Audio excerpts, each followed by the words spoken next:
Hello and good morning, everybody. Hey, hi, Arrow. Is this Heather? This is Heather. How are you? Doing very well. Wow, what a blessing I get to speak with you right away. Usually it's with the producer saying, okay, Arrow, you've got 10 minutes and that's it. Okay, make sure you're out by such and such time. No way. Just me, and I can talk your ear off.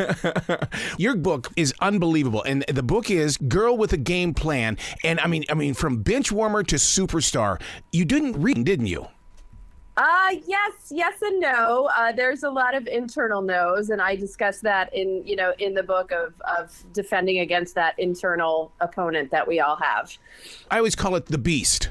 Yeah, it is quite beastly, but good news, we can defend against it and overcome, right? I totally agree because I'm a daily writer and I find that strength in being honest with myself first, because how I treat myself is how I will treat others. Absolutely.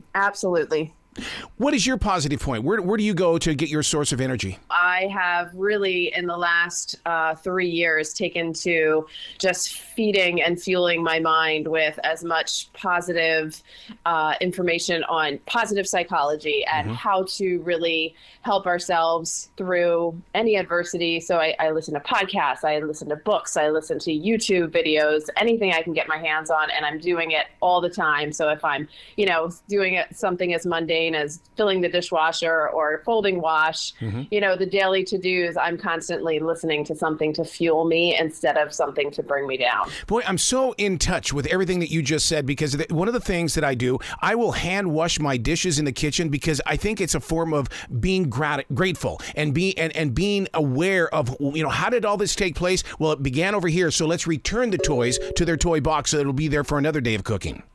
Absolutely.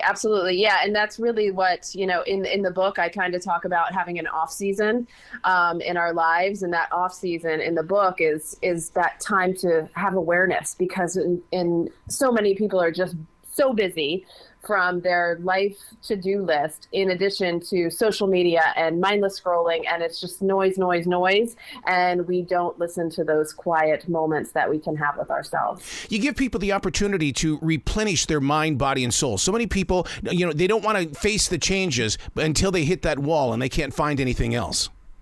Yeah, absolutely. It's a human condition, and the more we realize that it's hard. Life is not easy. I think it will have a much easier time with it to give ourselves some grace and start with that awareness of not just our strengths, our weaknesses, and know that we can continually move forward. It's not going to be easy, but it'll always be worth it. Is self-doubt still one of our strongest, worst conditions?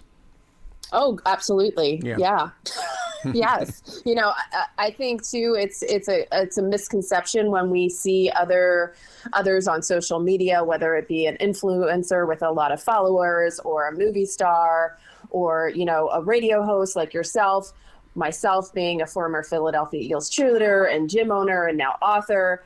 I struggle with self-doubt just as much, if not more so, than the next person, because I am reaching and striving to really do things that put me outside of my comfort zone. So it's having a healthy relationship with knowing that I'm going to have that doubt, but that doubt also now helps to fuel me to move forward and become stronger. It seems like we have more hats to wear and so many different things that are expected of us on a daily basis. How do you deal with all the multiple roles, and what can you do to suggest to listeners to say, hey, look, play your role, but play it right? Yeah, I think sometimes it's trial and error. And, I love wearing hats, actual hats as well. So like right now I have a hat on, I have winter hats, I have cowboy hats. So I think that it's realizing that there are different hats, in real life as well, going from I'm a mom, I'm also an entrepreneur now, I train, still physical fitness. So it's being able to transfer yourself into these different roles, knowing that you're going to have good days, you're going to have bad days, and some days you're going to be a great mother, while that day you might be a really poor fitness instructor, or vice versa. And there's, sometimes you just need to take the dang hats off and Netflix on the couch too. And there's a time and place for timeouts in life as well. Being a leader like this, it also comes with one of the biggest challenges, and that is facing those that didn't want you to change, because they kind of like the old you, and they're going, well, what about what we used to do? No, I've got a new path. How did you have to deal with that? Yeah, absolutely. I think that's something we all struggle with, whether it's, with changing our diets or, deciding to drive a different car. It's the people around us will get very, they can be very judgmental. Mm-hmm. And I've learned that it's not so much about me, or it's not so much about the person making these new choices. It's more about the person feeling they're judging themselves because they see us change, and then they look at themselves and think, oh, wait, what am I doing with my life? And it kind of puts the lens back on them. So if we can realize that, and typically it's the people closest to us, right? It might be the people you live with. It might be your coworkers. Realize that they're not really out to get you. It's just making them feel discomfort because you might be in a new path. Because maybe they're thinking, maybe I should be doing something else, or maybe they're not listening to those quiet whispers in their own hearts. See, that's why I always want to listen to a Debbie Downer, but I don't want to listen to them that long. And the reason being is because they don't like positive people, and they'll tell you they don't like positive people, and they want you to come down to their level. But it's like, okay, I'll listen to you for a second, but I got to go, because I don't want to be in the same hole. Yes, I agree. I think that, we all need to have our boundaries, and it's great to be with, especially, around holidays. It's great to be around your family and friends, but you need to also be careful of where you allow your energy to flow, and whose energy you allow to flow to you as well. The book we're talking about is Girl with a Game Plan. Would you say that conversation in the mirror sometimes needs to be about confidence and telling ourselves it's not conceit, it's confidence, it's courage. Now take a chance. Let's go win.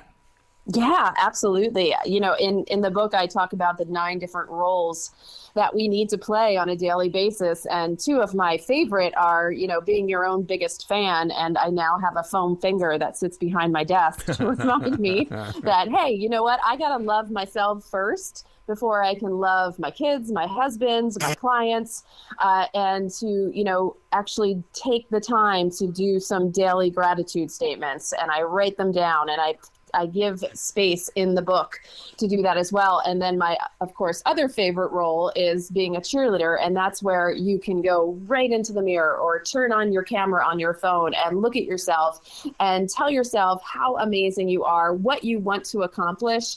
And, as a former cheerleader, you're on the sidelines expressing what you want the team to do ahead of time, right? Score, team, score. So why not wake up every single day, look at yourself in the mirror and say, score, team, or let's go win the day, or come on, let's get busy and win at life.